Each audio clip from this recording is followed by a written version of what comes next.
In the second year of my overseas studies, my fiancée Isabel was exposed for cheating on me. However, I didn't mind at all. I even cheerfully asked, "Babe, got yourself a new boyfriend?"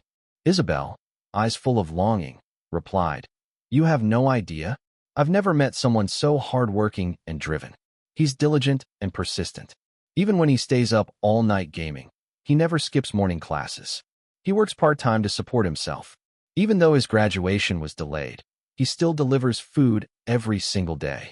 So I quickly asked Isabel's best friend Sophia to look into him for me. Sophia, speechless, said, "Didn't expect young Master Castillo to be such a simp. Isabel already has a new guy, and you're still clinging on like that." But I replied, looking deeply emotional, "I love her like my life depends on it. If she's being tricked by some loser, how could I ever forgive myself?" What none of them knew was that from the beginning, all I ever really wanted was the Mendoza Corporation behind Isabel Mendoza. Chapter 1. 2 years ago, in pursuit of self-improvement, I enrolled in a top financial institution overseas. The elders in my family advised, "Get married to Isabel before you leave." But time was tight, and I was rushing to leave. So I promised both families that I'd marry her once I returned after graduation. Isabel's best friend Sophia said to me meaningfully, "2 years. Aren't you afraid Isabel might change her heart?" Change her heart. If someone really wants to fall out of love, even if you tie them to your side 24/7, it's useless. Didn't expect Sophia's words to come true. After just a year abroad, rumors started that Isabel had a boyfriend. At first, I didn't pay much attention. I figured she was just messing around with the guy. It would naturally fizzle out. After all, she's the heiress of a wealthy family. No way she'd really fall for some broke dude. But to my surprise, Isabel seemed to actually be catching feelings. Unlike most arranged marriages between powerful families, Isabel and I had a genuine bond. We grew up together, childhood sweethearts. We often gamed together online. I first noticed something was off during one of our gaming sessions. It was just a 20-minute match, but she called me by the wrong name 5 times. That was the first time I learned her boyfriend's name was Kenji. After the game ended, we started a review of our play. We had the upper hand that match, but we lost because Isabel was distracted. She awkwardly explained that she wasn't feeling well, which caused her poor performance. Jokingly, I teased, "Oh ho, got yourself a crush?" Blushing, she replied, "Shut up." Her voice came through the phone, shy and flustered. I said, "It's just a game, don't get too invested." But I wasn't talking about the game. Isabel was smart, she understood, but she chose to play dumb. She casually brought up the guy in our conversation. She said, "Alejandro, I recently met a college graduate. He's from a rough background, but he's really hardworking." Her tone was full of admiration. She continued, "I've never seen anyone so driven. He can study and work part-time at the same time. Now that he's graduated, he works a day job and delivers food at night." Hearing Isabel speak like that, I instinctively glanced at the towering stack of academic journals on my desk. My pen kept moving, jotting down today's lecture notes while tracking the stock market and casually chatting with Isabel on and off. Plenty of people work side jobs after hours, but somehow this guy named Kenji managed to catch Isabel's eye. It was her infatuation that put a golden halo on him. I saw through it, but said nothing and asked Sophia to keep a closer watch for me. Sophia laughed. "Didn't think young Master Castillo would be such a simp. Isabel already has a new guy, and you're still chasing after her." My eyes stayed glued to the computer screen. With a quick mouse click, 100,000 yuan landed in my account. I chuckled. If my childhood sweetheart runs off with someone else, where would I even go to cry? Even I didn't believe that line.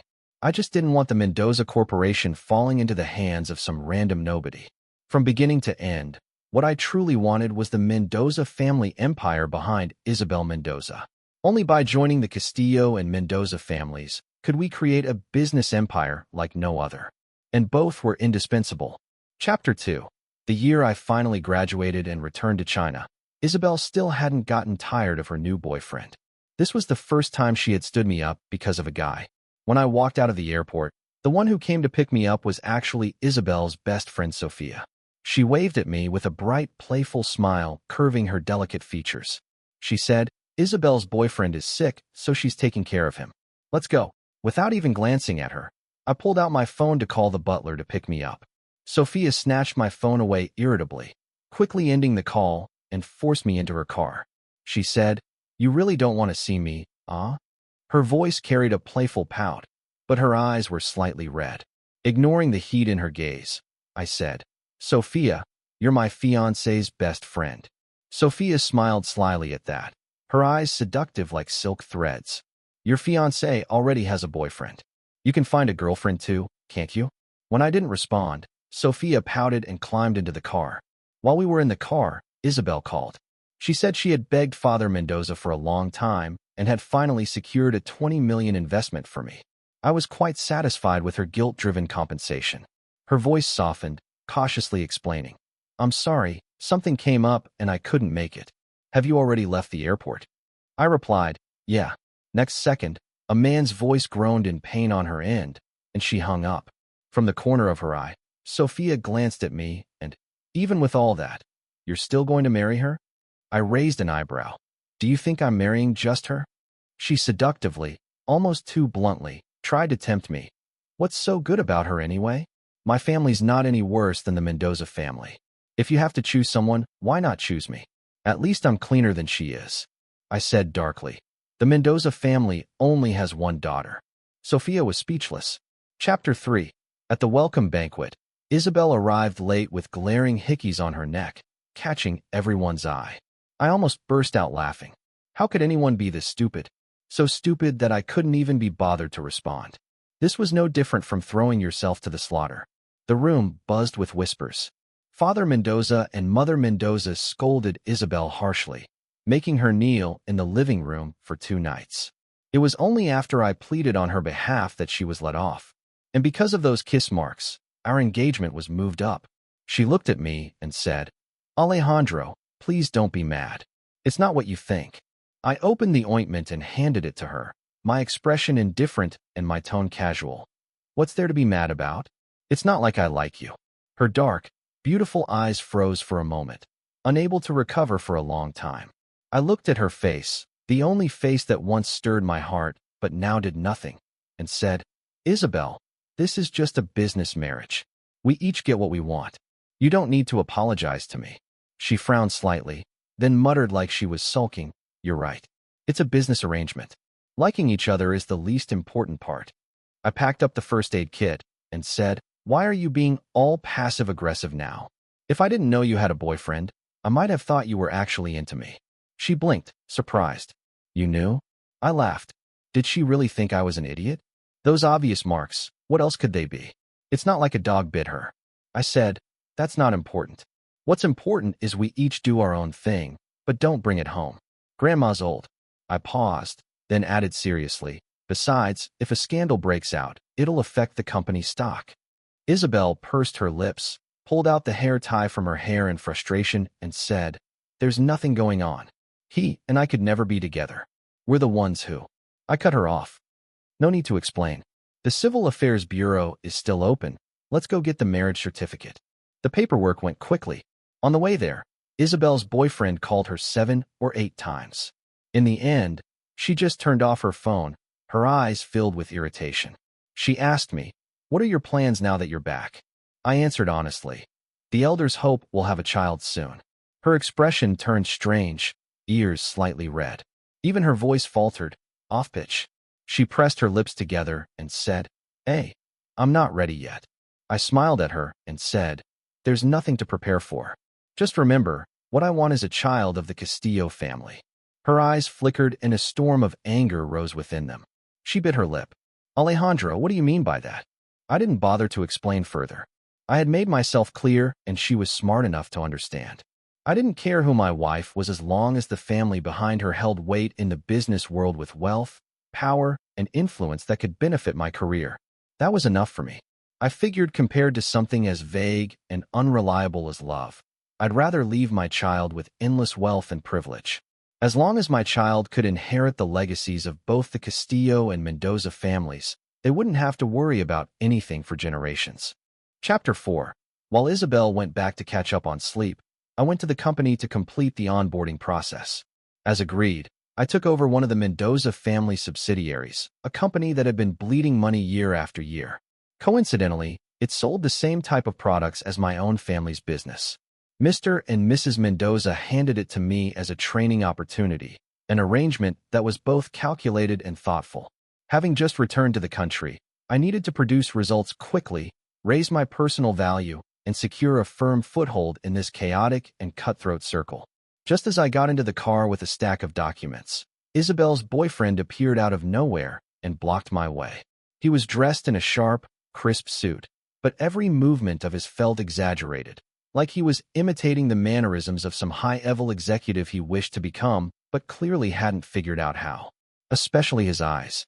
On the surface, they were clear like a freshly graduated student. But beneath that, the ambition lurking inside might fool Isabel, but not me. He enunciated every word like he was reading off a teleprompter. "Hello, Mr. Castillo. I'm Isabel's boyfriend. My name is Kenji." As I flipped through the poorly done financial reports, frustration welled up inside me. The old-timers in this company were clearly giving me a hard time, a classic power play. "Mr. Castillo," he said, visibly annoyed. "Are you so guilty you can't even look me in the eye?" I looked at him calmly and asked, "What do you want?"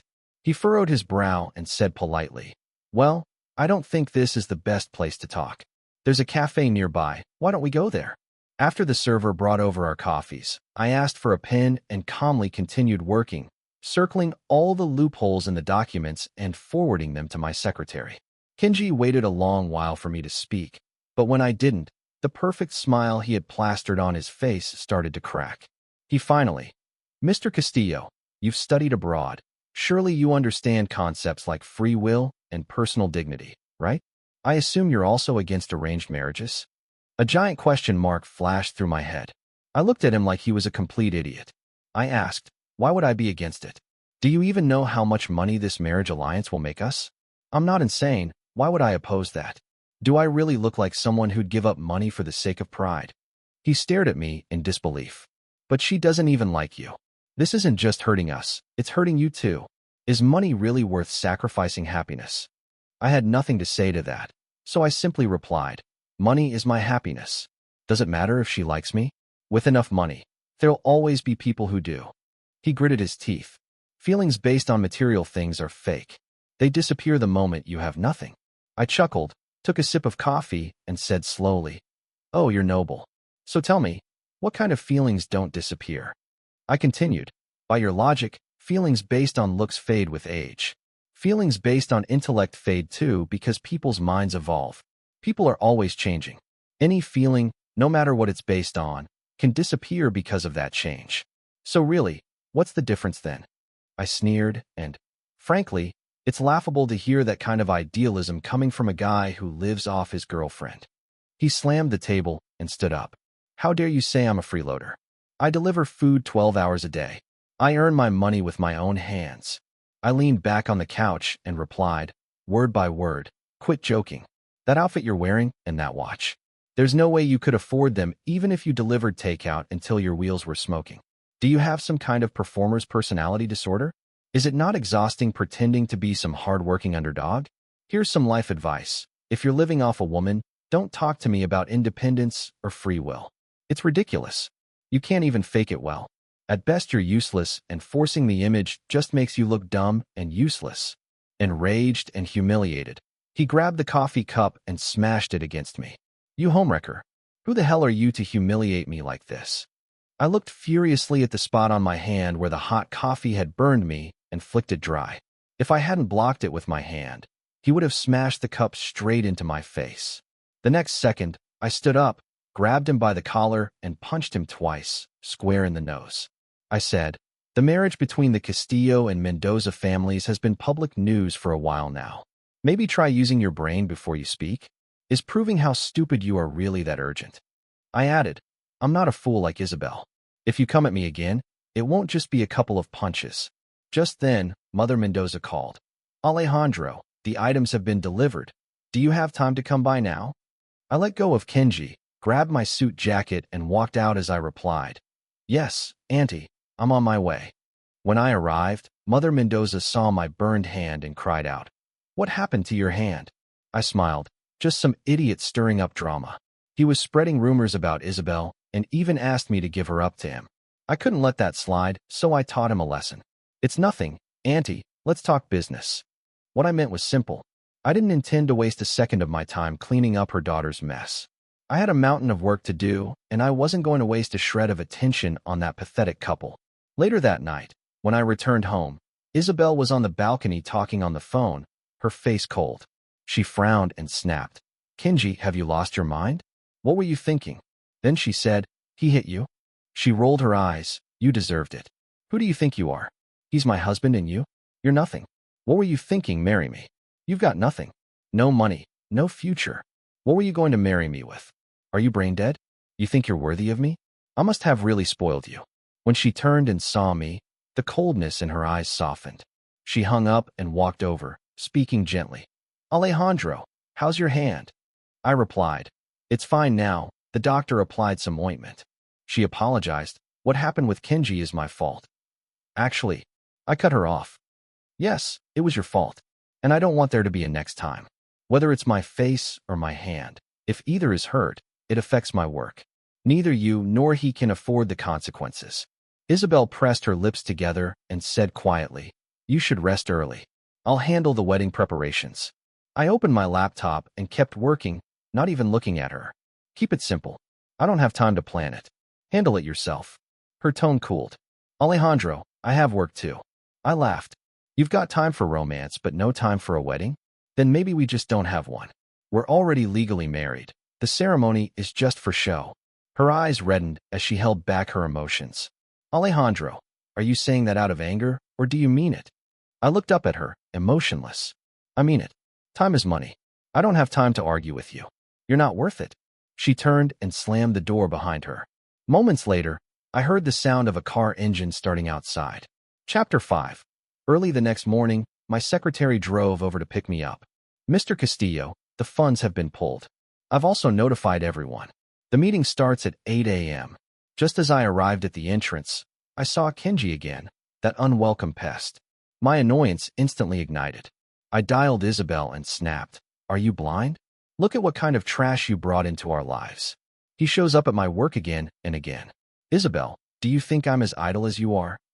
Kenji heard my voice and turned around, sobbing and stumbling toward me. Mr. Castillo, I'm sorry. I'm so sorry. I was speechless. Both of his hands were wrapped up in thick bandages. He looked like some pathetic knockoff of Doraemon. Isabel's cold voice came from the phone. You see now? Satisfied, young Master Castillo? I muttered. You're both out of your damn minds. After I bought back the company shares from the parasitic leeches inside, my secretary began recruiting according to my orders. That evening, while I was still working overtime, Isabel showed up. She said, there are a few details about the wedding I need to discuss with your parents. I'll go with you tonight. My fingers froze over the keyboard. I gave a stiff hum of acknowledgement, grabbed my coat, and led her to the garage. Seeing the clothes, jewelry, and skincare products she'd prepared as gifts for my mother, I frowned. Is that really necessary? I don't want to spend money on her.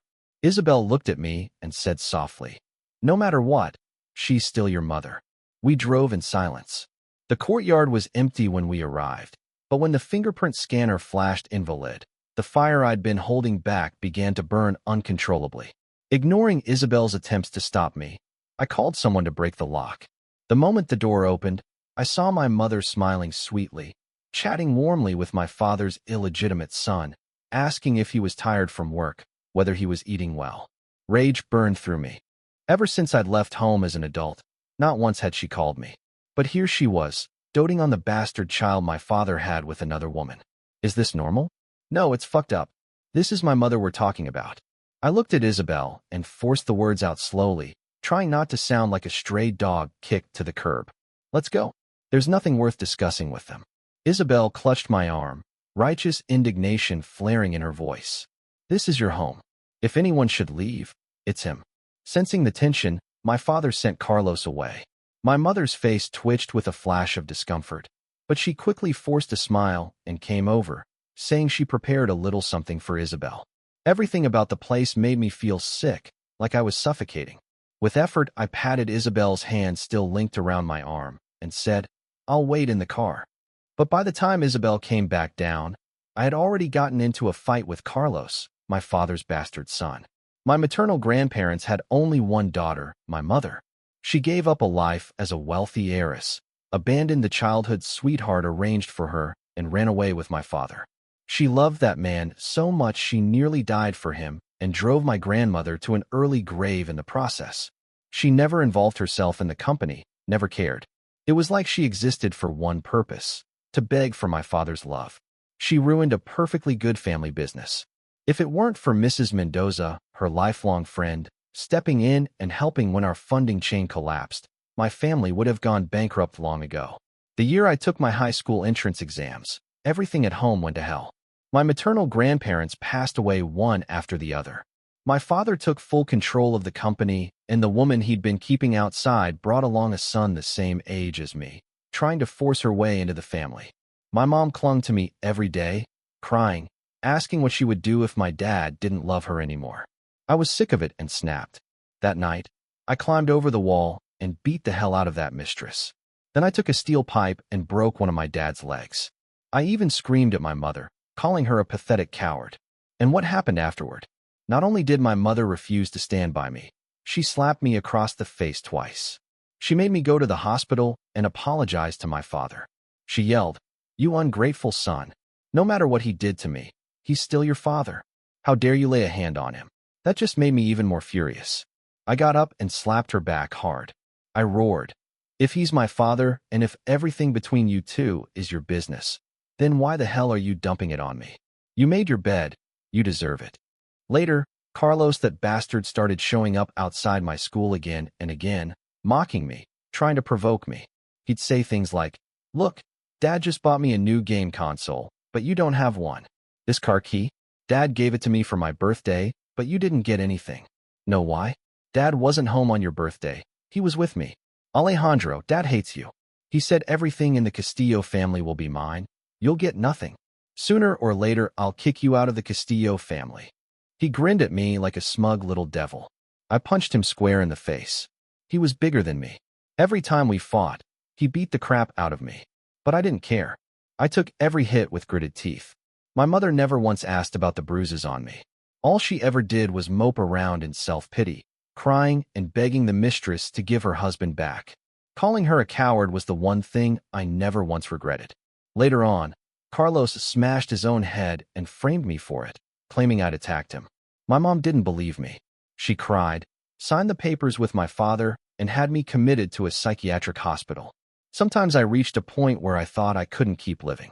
Then I'd think, these people, all of them, are still breathing easy, so why should I be the one to die? No, I would keep living, even if it was just scraping by. I'd live a long, long life, because I haven't buried any of them yet. Chapter 6. Carlos collapsed to the ground, groaning in pain. I had waited far too long for this day. Staring him down, I said, "All those years abroad, I trained in boxing and hit the gym every single day for this." I smashed his head against the floor over and over, just like he used to beat me down with his size and strength. Isabel rushed over, pulling me back in a panic. She wiped the blood from my hands, murmuring, "That's enough, Alejandro. Calm down. For someone like him, why dirty your own hands?" She made a quick call, and within 10 minutes, 3 bodyguards came and dragged Carlos out into the hallway. All I could hear were his screams. Even as I got in the car, my hands were still shaking. I'd replayed this exact scenario in my mind 1,000 times, but when it finally happened, I still trembled. I wasn't as composed or unshakable as I'd always imagined, not even close. Isabel clung tightly to my arm, whispering soothing words in my ear. "It's okay now. It's over. No one's ever going to lay a hand on you again." A sudden ache tore through my chest. Painful memories surged up like floodwaters. Back then, my mother didn't care if I was bruised and bloodied, but Isabel did. She took revenge on my behalf. Carlos got 3 ribs broken, lost 2 front teeth. He's been lisping ever since. At that time, there wasn't even an engagement between us. We barely had a relationship, but she still stood up for me. Isabel smiled at me sweetly and teased, "Alejandro, it was nothing. Don't get all emotional on me now." Leaning her head on my shoulder, she whispered, "Alejandro, remember back in middle school? Remember how much of a disgusting jerk he was?" And suddenly I broke down. Tears fell uncontrollably. My limbs went numb. I shoved her away with force, glaring at her with hatred. "Isabel, I said through gritted teeth. The most disgusting person was you. There were many people who had hurt me, but the one I hated the most was Isabel. Chapter 7. Our wedding was a grand affair. Sophia was the bridesmaid. In the lounge, Sophia grabbed my hand and asked, "What do I have to do for you to choose me instead?" I responded with utter indifference. "If you can inherit your family's business empire, then we'll talk." She let go of my hand, lowered her eyes, then suddenly laughed and said, "You really are a practical man." I didn't deny it. She clung to my arm desperately, and, "I don't care. When you marry again, it has to be me."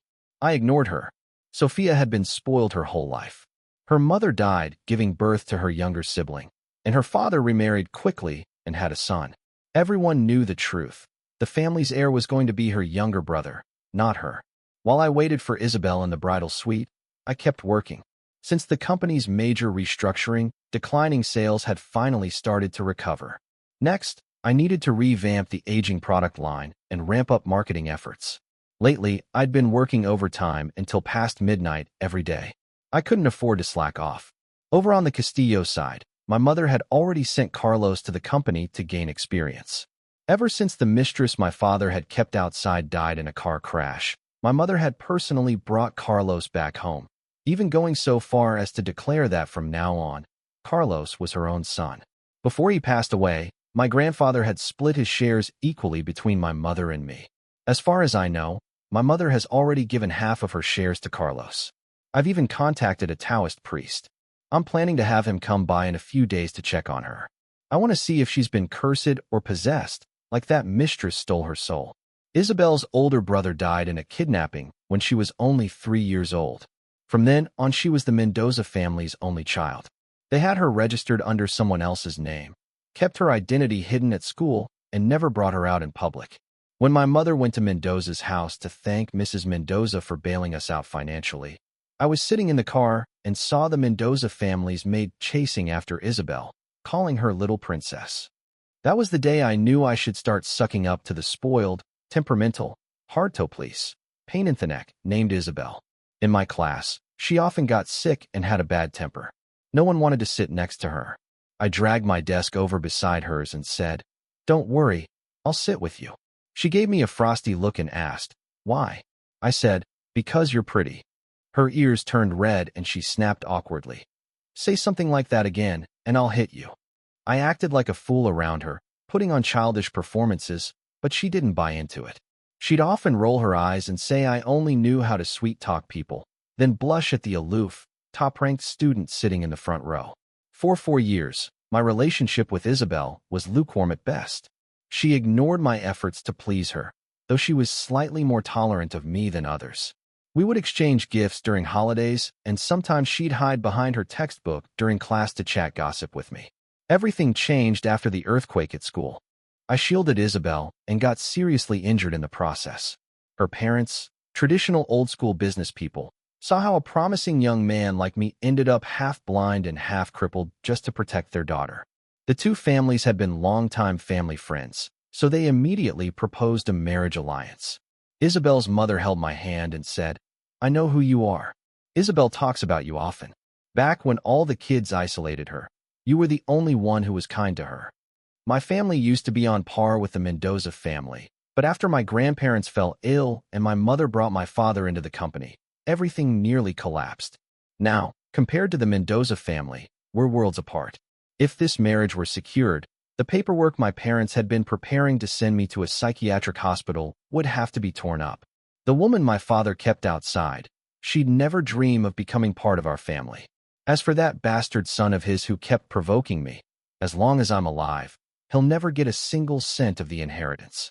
What surprised me was that Isabel, always proud, spoiled, and dismissive of me, actually agreed to the arranged marriage without resistance. During the 6 months I was blind, Isabel, who used to nap in class and never took notes, suddenly started paying attention in every single lesson. She came to the hospital every day to tutor me, feed me, and gossip about the latest drama at school. She who used to be cold and distant slowly began to soften around me. Our relationship progressed rapidly during that time. More than once I caught glimpses of something tender in her eyes, words she wanted to say but didn't. I was drawn to her background, I had my own agenda. My motives were never pure. I gambled everything, even my health, to carve out a path for myself. If I wanted to be a match for someone like Isabel, I needed personal merit and value that would make her parents proud to associate with me, not just tolerate me. Once I recovered, I went insane with studying, barely sleeping, barely eating. And when college entrance exam scores came out, I outscored Isabel by over 200 points. The Mendoza family held a celebratory banquet in my honor and announced publicly that I would be their future son-in-law. They held my hand proudly the entire time as others came to offer their praise.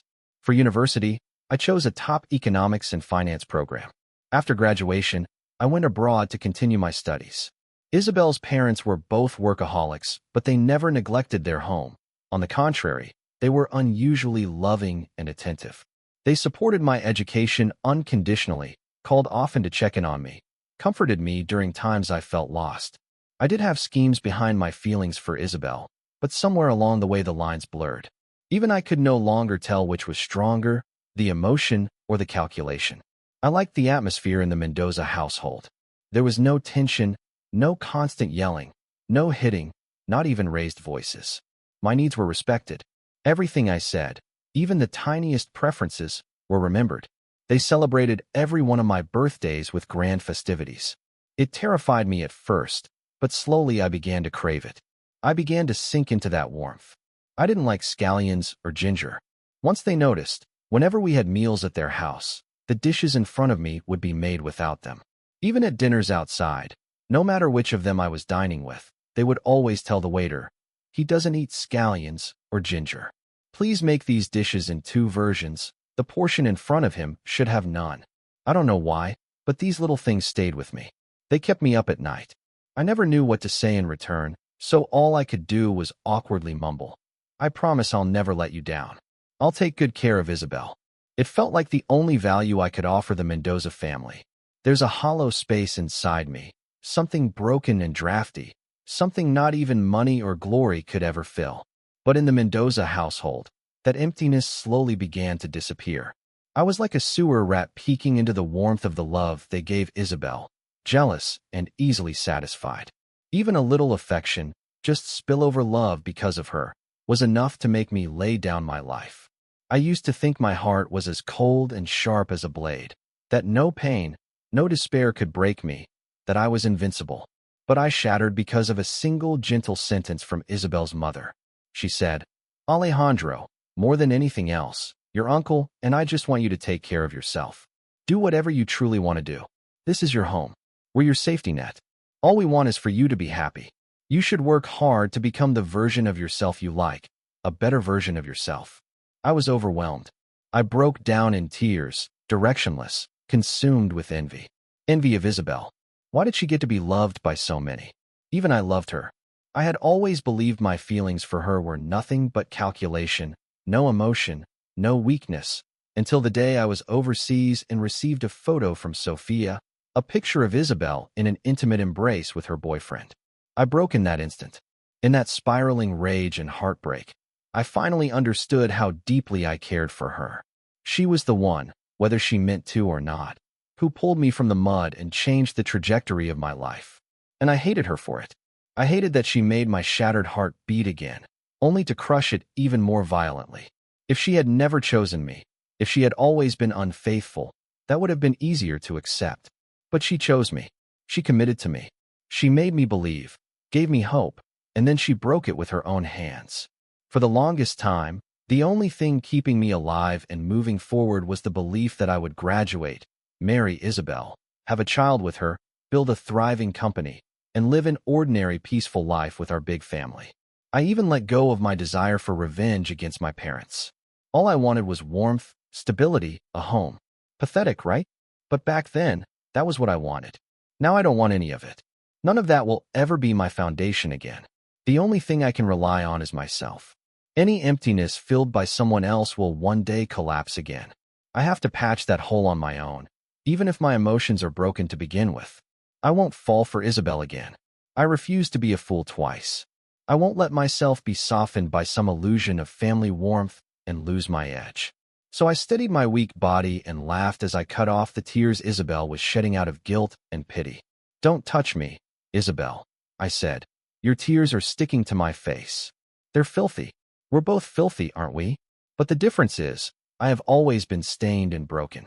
And she shines bright and pure like the stars. Chapter 8. Mendoza's parents retired early, leaving the company in mine and Isabel's hands.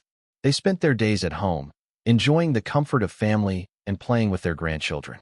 Less than 2 months after the wedding, Isabel got pregnant. During that time, she stayed at home, obedient and calm, waiting for the baby to arrive. I still remember the day the children were born. Everyone was thrilled. They were twins. But I felt like a rock had lodged itself in my chest. Not joy, not relief. Not until I secretly took strands of their hair and did a DNA test. Only after confirming they were mine did I finally smile from the heart. The old couple, one carrying each baby, beamed with joy. Alejandro, they said, you two go do your thing, we've got the kids. Looking at them, I couldn't help but soften. Even the frustration and suffocating pressure from work began to melt away in the warmth of that scene. And that frightened me. I fled, afraid that I'd fall too deep into it, into needing it. Isabel's parents just had a natural ability to love. I was lucky to have their care. If it had been up to me to raise those kids, I'd probably end up turning them into someone like me. After a product line was restructured and our marketing strategy revamped, revenue doubled. Our company's products directly competed with the Castillo Group's flagship industry. Under my aggressive push, Carlos's side of the business began to crumble. Operations stalled, employees jumped ship, stocks were sold off like deadweight. When my mother came to see me, I was just finishing the handover to the new CEO. I was headed next to another underperforming subsidiary, coincidentally one that competed with Castillo Group's secondary division. Yes, that part was intentional. After everyone else left, my mother threw her purse on the floor and screamed, "What are you trying to do?" I replied calmly, "Nothing much. I just think it's time the Castillo Group got a new owner." Her face went pale. "Alejandro, you can't do this. What about me and your father? That shameless woman is gone. She died. Your father and I finally got a few peaceful years. You can't do this." I smirked. "Oh, but I will." She lost it, flung her bag at me, her voice shrill. "You're forcing me to die? You've married Isabel. Your grandfather left you an inheritance. You've got a good life now. Why are you still coming after us?" "Why?" I easily blocked her, held her down, and said coldly, "You want to know why? Because seeing you three so happy, so united, pisses me off." Mom fell to her knees, begging, humiliated. And I sat tall, watching her from above, unbothered, almost regal. "Mom," I said, "back then, I told you, either you send me to the psych ward and finish me off, or one day I'll turn this world upside down and I'll make sure you never know peace again." Chapter 9. The day I left the capital to take over the branch office, Isabel came to see me off. She said softly, "Come back soon." I smiled. "If I come back late, won't that give you and your boyfriend more alone time to enjoy?" She pressed her lips together. "That ended a long time ago." I shrugged and walked away. Right before my flight, she texted me, "Come back soon. Let's live a good life together." Live a good life? Maybe in the next one. It took me 4 years to crush the Castillo Group. I consolidated the shares, drove Carlos out, and left no room for parasites. From then on, there was only one name behind the Castillo Group, Alejandro Castillo. No more bastard sons stealing what was never theirs to begin with. Carlos in rags screamed at me, "You despicable piece of trash. You even destroyed your own family. You're nothing but a heartless monster." I smirked. "Despicable? Heartless? That's called guts and strategy, you hillbilly. Maybe try growing a brain next time." The security guards threw him out. Then I straightened my tie and cheerfully sent my dear parents into a psychiatric facility. Clapping my hands with a bright grin, I said, "Well, turns out being your direct blood relative does have its perks. Isn't this what you once did to me?" I gently fixed my mother's clothes and said, "Mom, didn't you always worry Dad would cheat on you? Don't worry now. He's in a private ward. No chance of him finding a pretty lunatic to mess around with. You've had a smooth life for decades, spent half your years being a lovesick fool. You were so used to getting your way you forgot how to think. You got to act insane and be happy about it. And I was the one who had to suffer through all those years. I don't even know if this is justice or just tragedy. If you'd been good to me when I was a child, maybe I would have grown up to be someone like you. But you weren't. You were cruel, and I was forced to grow up too soon. And that's how I built something of my own. So really, Mom, I don't know if that was a blessing or a curse. But it doesn't matter anymore. I survived. And now it's your turn to suffer. Chapter 10. Kenji tried to contact me again. I blocked his number, so he showed up at my company. Stretching a bit, shaking off some muscle soreness, I looked at him and said, "Why do you keep coming to me? Didn't get enough freeloading and want more? Is that it? You keep disrupting my work. Keep it up, and I'll make sure you cough up every bite you've ever eaten." Kenji stared at me, searching my face for any flicker of emotion. Then he smirked and said, "I came here to tell you, those 2 kids of yours, they're mine." I yawned, scribbled down Mother Mendoza's phone number, and handed it to him. "That's my mother-in-law's number, Isabel's mom. Go talk to her. See what she thinks about that." He gripped the paper tight. "You really don't care?" I spread my hands and gave him a slow, amused smile. "If you're hell-bent on destroying yourself, I've got no reason to stop you." He let out a cold laugh. "Fine. Let's see who laughs last." That evening I came home carrying 2 oversized stuffed animals. A little boy and girl came running up, throwing themselves into my arms. Daddy, you're home." Mommy almost got beat to death. I chuckled, watching them struggle to carry plush toys bigger than they were. Panting behind me, "Stay out of grown-up stuff. Take your sister to the basement and go play with the dolls." The boy stood up straight and saluted. "Yes, sir, Dad." Mission accepted. Isabel's face was swollen from the slaps. She choked out, "I never slept with him." Mother Mendoza was trembling with rage. "If you didn't cheat, then why the hell is he saying those kids are his?" Isabel screamed, "I really didn't sleep with him. The kids are Alejandro's. If you don't believe me, we can do a DNA test." Just before Isabel was about to be beaten to death, I finally stepped in. "I believe her," I said. Only then did the storm die down. Isabel had to be hospitalized. Her injuries were too severe. After she was discharged, I began sleeping in a separate room. Work had piled up. The Castillo family's business was finally back in my hands, and there was everything to rebuild. I was working around the clock, barely holding myself together, when Isabel came into my office. She blurted out, "I swear I never slept with him. I only helped him out financially because I was angry at you. I wanted to provoke you. I wanted to see if you'd care, if you'd react. But you didn't. You were cold, just like Carlos said from the start. You never really cared about me. You only approached me because of the Mendoza family." I looked up from my computer and said honestly, "Isabel, if you hadn't brought all this up, I would have completely forgotten about whatever we had. Work's been so overwhelming. I barely have time to remember any of that. And Carlos is right. I did come to you with an agenda. And I still don't understand you people, always going on about how love should be about the person, not what they have. Tell me, what even is a person? What's this so-called true self you're supposed to love?" I paused, then continued. "I'm not asking you this because I expect an answer. What I want to say is, how can anyone truly know what's inside another person? What you see, what you feel, it's always someone's outward appearance, their behavior, actions, expressions. At best, these reflect a person's personality, values, or education, but none of those equals someone's essence. And if something can never be truly known, how can you base love on it? That's why love is always for the surface, the exterior. There is no such thing as falling for someone's true self. That's a fantasy. I couldn't have loved you for no reason. That kind of thinking is absurd to me. I've always believed people only stick together when their interests are deeply bound." I let out a soft sigh. "Isabel, I'm sorry. No, I didn't fall for you. Not for who you are deep inside. But I did save your life. Can't we at least get along as family from now on? You're a good mother. The kids adore you." I was trying to reason with her. Given my current position, a divorce scandal was something I couldn't afford. The company's stock would nosedive overnight. Her lashes lowered. Her voice was hoarse, trembling with emotion. "Alejandro, we're supposed to be lovers. Family has its own place, but I'm supposed to be the one you love." I lit a cigarette and looked out at the million-dollar fortune tree by the window. I said gently, "Let's just make do, Isabel. So many married couples live with polite distance. At the very least, we're both capable business people. We shouldn't be crying over love. We need to pull ourselves together, work hard, and build more for our children." I grew more energized as I spoke. Think about those useless parents who always pin their hopes on their kids becoming successful. We won't be like that. We'll become the success ourselves. We'll be the dragon and phoenix they look up to. Just like that, I wiped away all the sadness in the room with my motivational speech.